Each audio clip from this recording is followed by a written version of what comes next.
Good morning. Welcome to the adventure of Scripture of the Day. Today we're in Matthew 7, verses 13 and 14. Enter through the narrow gate, for wide is the gate and broad and easy to travel is the path that leads the way to destruction and eternal loss. And there are many who enter through it. But small is the gate, narrow and difficult to travel is the path that leads the way to life. And there are few who find it.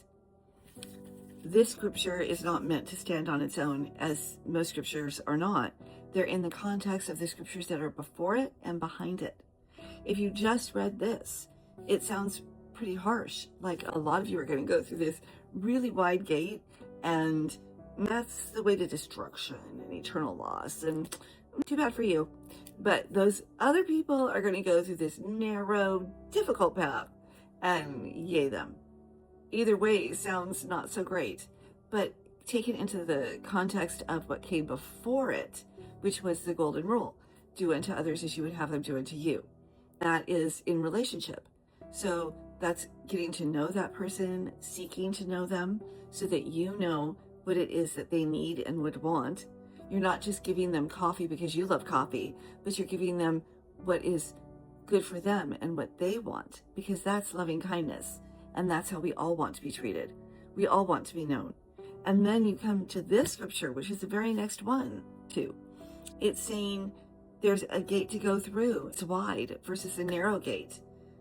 It's talking still about relationship, because it's a difficult path to go on, to be in relationship with somebody, to be willing to count that cost, to be willing to be known for who you really are. Because there's such a humility in that.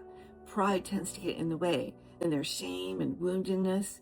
Pride just comes in like a flood, and then we want to hide, and we don't want to reveal all those things about us that we're ashamed of. People often hide from God. They don't want to have him see. Shocker is he already can see, so what's the point?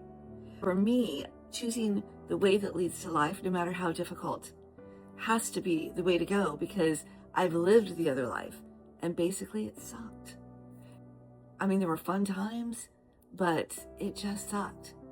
Even though sometimes it sucks in having to deal with wounds and shame and all of those things, it's way, way better than anything over there had to offer. I'm going to count the cost and go through that narrow gate. But when we go through it, it's really very narrow, because it's just you and God going through it.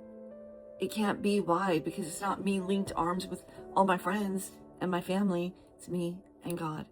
It's you and God in relationship going through that narrow gate.